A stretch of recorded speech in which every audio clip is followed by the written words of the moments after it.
Welcome back to our channel simply studies with Chelsha. And आज की class में हम मोस्ट इम्पोर्टेंट जो एक एल्गोरिदम है हमारी मिन मैक्स एल्गोरिदम, इसे डिस्कस करेंगे। अब ये मिन मैक्स एल्गोरिदम आपको पता है कि जो गेम थ्योरी हम लास्ट क्लास में हमने डिस्कस की थी उसमें ये एल्गोरिदम आती है। दो एल्गोरिदम गेम थ्योरी में आती है। फर्स्ट आपकी मिन मैक्स एल्गोरिदम होती है एंड सेकंड आपकी अल्फा बीटा प्रूनिंग होती है।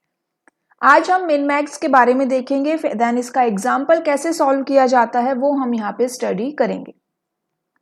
अब पहले तो यहाँ पे कुछ इसके की पॉइंट्स देख लेते हैं, क्योंकि एग्जाम में थ्योरी से भी क्वेश्चंस आते हैं, चाहे आपका ऑब्जेक्टिव टाइप हो या फिर सब्जेक्टिव टाइप हो, तो थ्योरी भी आपकी यहाँ पे इंपॉर्टेंट रहती है एंड एग्जाम्पल भी इंपॉर्टेंट है।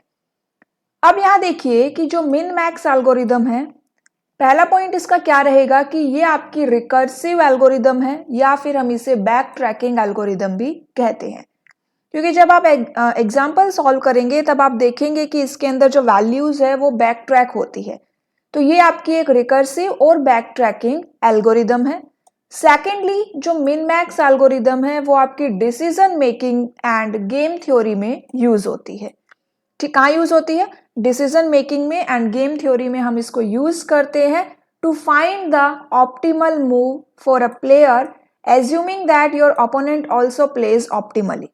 ऑप्टिमल आपको यहाँ पे मूव फाइंड आउट करना है, ऑप्टिमल सॉल्यूशन आपको यहाँ पे फाइंड आउट करना है। एंड टू जो प्लेयर्स होते हैं, जिसके अंदर आप टू प्लेयर्स या मोर देन टू प्लेयर्स होते हैं, वहां पे हम इन एल्गोरिदम्स को यूज करते हैं। ठीक है, एग्जाम्पल के लिए देखिए जैसे टिक टैक टो है, आपका चेस है, ये सारे एग्जाम्पल है जहां पे आप इस एल्गोरिदम का यूज करेंगे। अब हम एज्यूम कर लेते हैं कि 2 पर्सन गेम हम यहाँ पे बात कर रहे हैं, जहां पे 2 प्लेयर खेल रहे हैं, उस गेम की यहाँ पे बात हो रही है। देन उन 2 प्लेयर में से एक प्लेयर आपका मैक्सिमाइजर होता है, जिसे आप मैक्स से डिनोट करते हैं, एंड सेकंड आपका मिनिमाइजर होता है। ठीक है, उसके बाद दोनों प्लेयर ही क्या कर रहे हैं? ओपोनेंट्स होते हैं। आपको पता है कि एक गेम है, उसके अंदर दोनों प्लेयर्स क्या करते हैं? जीतने के लिए खेलते हैं, तो दोनों ही एक दूसरे के ओपोनेंट रहेंगे। एक दूसरे को कैसे वो हराएं उस चीज का यहाँ पे वो देखते हैं, कैसे वो जीते उसका लॉजिक यहाँ पे लगाते हैं। ठीक है, तो दोनों प्लेयर क्या ट्राई करते हैं कि उनको मैक्सिमम बेनिफिट मिले और अपोनेंट को मिनिमम बेनिफिट मिले। ये इस एल्गोरिदम में होता है। मैक्स मिन यही है, या मिन मैक्स हम यहाँ पे बात कर रहे हैं। अब जो मैक्सिमाइजर होता है ना, मैक्सिमाइजर ये हमेशा मैक्सिमम वैल्यू या हाईएस्ट वैल्यू को सिलेक्ट करता है, एंड जो मिनिमाइजर होता है ये आपकी लोएस्ट वैल्यू को सिलेक्ट करता है। ठीक है, मैक्सिमाइजर क्या करेगा? मैक्सिमाइज्ड वैल्यू को सिलेक्ट करेगा एंड मिनिमाइजर आपका मिनिमाइज्ड वैल्यू को सिलेक्ट करता है। उसके बाद जो मिन मैक्स एल्गोरिदम है उसके अंदर डेप्थ फर्स्ट सर्च एल्गोरिदम का हम यूज करते हैं। डीएफएस मींस कि आप डेप्थ फर्स्ट सर्च का कॉन्सेप्ट भी यहाँ पे यूज करते हैं। डेप्थ वाइज आप यहाँ पे अपने ट्री को क्या कर रहे हैं? एक्सप्लोर कर रहे हैं। उसके बाद नेक्स्ट यहाँ पे पॉइंट क्या है कि जैसे ही आप टर्मिनल नोड मींस कि लीफ नोड पर आ जाएंगे ना, जैसे ही आपने एक डेप्थ कंप्लीट कर ली, आप उसके लीफ नोड पर आ गए, उसके बाद आपको क्या करना है? यहाँ से बैक ट्रैक करना है। ठीक है, क्या करना है? आपको बैक ट्रैक करना है। अब लास्ट क्लास में मैंने आपको बताया था कि जो गेम थ्योरी है उसके 2 मेजर कंपोनेंट्स होते हैं। फर्स्ट होता है आपका प्लॉजिबल मूव जनरेटर। ये क्या करेगा? ये आपकी जितनी भी नेसेसरी स्टेट्स है उनको जनरेट करता है। सेकंड होता है स्टैटिक इवैल्यूएशन फंक्शन। ये क्या करता है? ये हर पोजीशन को रैंक देता है, एक नंबरिंग देता है। ह्यूरिस्टिक फंक्शन ये यहाँ पे यूज करता है। अब यहाँ पे नेक्स्ट यहाँ पे देखो, every board state has a value associated with it. Chess board की हम यहाँ पे बात कर लेते हैं। तो in a given state if the maximizer has upper hand then the score of the board will tend to be some positive value। अगर मैक्सिमाइजर का अपर हैंड है तो आपकी जो स्कोर आएगा वो किस तरफ जाएगा? पॉजिटिव वैल्यू की तरफ जाएगा। अगर मिनिमाइजर ऊपर चल रहा है, मिनिमाइजर यहाँ पे विक्ट्री की तरफ चल रहा है, minimizer has the upper hand, then जो वैल्यू आएगी वो आपकी नेगेटिव वैल्यू रहेगी। उसके बाद the value of the board are calculated by some heuristic which are unique for every type of the game. अब आगे देखो, एक एग्जाम्पल है यहाँ पे, सिंपल सा एक एग्जाम्पल मैंने लिया है। ए है आपका root node, then B, C and D, ये इसके चाइल्ड नोड हो गए। जो -6, 2 एंड 7, ये क्या है? ये आपकी वो वैल्यू है जो स्टैटिक इवैल्यूएशन फंक्शन ने जनरेट की है। ठीक है, अब यहाँ पे हम मान के चलते हैं, इनिशियली हम एज्यूम करते हैं कि ए जो है आपका मैक्सिमाइजर है। इट मीन्स जो फर्स्ट मूव है वो मैक्सिमाइजर ने लिया है, लेकिन ऐसा कुछ कंपल्सरी नहीं है, मिनिमाइजर भी फर्स्ट स्टार्ट कर सकता है। जनरली यहाँ पे मैक्सिमाइजर स्टार्ट करता है। ठीक है, जनरली अगर आप बात करें, ऐसे मेंशन नहीं किया गया है, तो हम मैक्सिमाइजर से स्टार्ट करते हैं कि मैक्सिमाइजर ने फर्स्ट मूव लिया होगा। देन यहाँ पे देखो, एक सीरीज होती है, अगर मैक्सिमाइजर ने स्टार्ट किया है तो रूट नोड मैक्सिमाइजर का हो जाएगा, देन उससे नीचे जो लेवल रहेगा ना वो मिनिमाइजर का हो जाता है, फिर मिनिमाइजर चलेगा, फिर मिनिमाइजर ने जैसे ही मूव ले लिया उसके बाद नेक्स्ट लेवल किसका हो जाएगा? मैक्सिमाइजर का हो जाएगा, फिर मिनिमाइजर का हो जाएगा, फिर मैक्सिमाइजर का। तो ये सीक्वेंस रहती है। और अगर मिनिमाइजर ने पहला मूव लिया है तो इसका रिवर्स कर दो कि मिनिमाइजर ने स्टार्ट किया है तो नेक्स्ट मूव आपका मींस नेक्स्ट लेवल पे आप मैक्सिमाइजर करोगे, फिर उसके बाद नेक्स्ट मिनिमाइजर, देन मैक्सिमाइजर। ठीक है, तो ये यहाँ पे सीक्वेंस होती है। हमने क्या माना है कि यहाँ पे ए आपका इनिशियल नोड है, रूट नोड है, इनिशियल स्टेट है, एंड फर्स्ट मूव मैक्सिमाइजर ने लिया है। अब मैक्सिमाइजर है तो मैक्सिमाइजर हमेशा हाईएस्ट पॉजिटिव वैल्यू की तरफ मूव करता है। मैक्सिमाइजर क्या करेगा? हमेशा हाईएस्ट पॉजिटिव वैल्यू को सिलेक्ट करेगा। तो यहां पे देखो, बी की वैल्यू है -6, सी की वैल्यू है 2 एंड डी की वैल्यू है 7।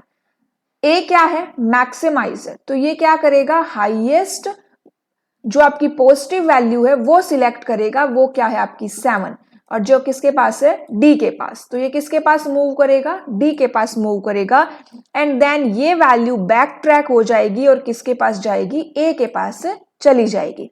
तो ए की वैल्यू यहाँ पे कितनी हो गई? 7 हो गई। अगर फर्स्ट मूव मिनिमाइजर का होता, फर्स्ट मूव मिनिमाइजर का होता, देन मिनिमाइजर को क्या करना है? मिनिमाइजर को जो नेगेटिव वैल्यू की तरफ मूव करना है। तो यहाँ पे नेगेटिव वैल्यू कौन सी है? -6। तो ये क्या करेगा? अब -6 बैक ट्रैक हो जाएगी एंड ए की वैल्यू क्या हो जाएगी? -6। तो ये सिंपल सा एग्जाम्पल है। जैसे जैसे लेवल इंक्रीज होते जाएंगे वैसे वैसे आपको ये करना है।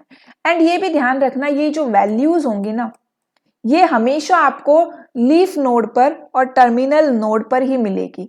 यहाँ पे कितने भी लेवल हो, सेकंड, थर्ड, फोर्थ, फिफ्थ, कितने भी लेवल हो, ये वैल्यू हमेशा आपको लास्ट में लीफ नोड पर ही मिलेगी।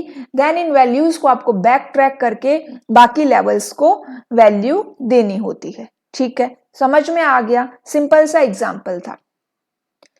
अब यहाँ पे देखिए, चलिए नेक्स्ट यहाँ पे देखो, it is assumed that static evaluation function generator returns a value from -20 to +20। ठीक है, एज्यूम किया गया है कि ये जनरेटर इस बीच में ही वैल्यू देगा। Where in a value of +20 का मतलब क्या है? कि मैक्सिमाइजर जीत रहा है, विन कर रहा है, एंड -20 वैल्यू का मतलब क्या हुआ? कि मिनिमाइजर विन कर रहा है। ठीक है, 0 वैल्यू का मतलब क्या हुआ? कि टाई हो गया है।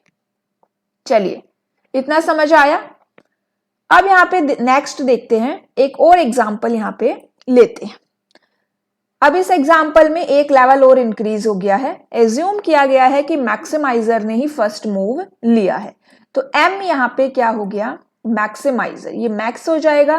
देन जो सेकंड लेवल है ये आपका मिनिमाइजर रहेगा। ठीक है, एम इज द मैक्सिमाइजर। अब एम क्या करेगा? एम एन की तरफ मूव कर सकता है, एम ओ की तरफ भी मूव कर सकता है, एम पी की तरफ भी मूव करेगा। तो 1 बाय 1 एम तीनों की तरफ जाएगा। ठीक है, तीनों की तरफ जाएगा। एम मैक्सिमाइजर है तो ये मैक्सिमम वैल्यू को सिलेक्ट करेगा। अभी हम चलो मान लेते हैं, एक बार आप यहाँ पे देख सकते हो, आप वैसे तो किसी साइड फर्स्टली मूव कर सकते हो, ठीक है। और अगर आप इस तरह से देखना चाहो कि मैक्सिमम वैल्यू आपको किस साइड मिल रही है तो आप फर्स्टली उस तरफ भी मूव कर सकते हैं। दोनों ही यहाँ पे ठीक है, ऐसा कोई हार्ड एंड फास्ट रूल नहीं है कि आपको पहले किधर जाना है। तो फॉर एग्जाम्पल एम ने एन की तरफ मूव कर लिया, एम ने किस तरफ मूव कर लिया, एन की तरफ मूव कर लिया। अब ये जो लेवल है ये मिनिमाइजर का लेवल है, एम ने एन की तरफ मूव कर लिया, एम ने अपना मूव कर दिया है, अब मिनिमाइजर का टर्न है। अब मिनिमाइजर का टर्न है तो उसको मिनिमम वैल्यू सिलेक्ट करेगा। अब मिनिमम वैल्यू यहाँ पे देखिए वो हाईएस्ट मिनिमम वैल्यू सिलेक्ट करता है, ठीक है। तो -4, -6 एंड +2 मिनिमम वैल्यू यहाँ पे सिलेक्ट करेंगे।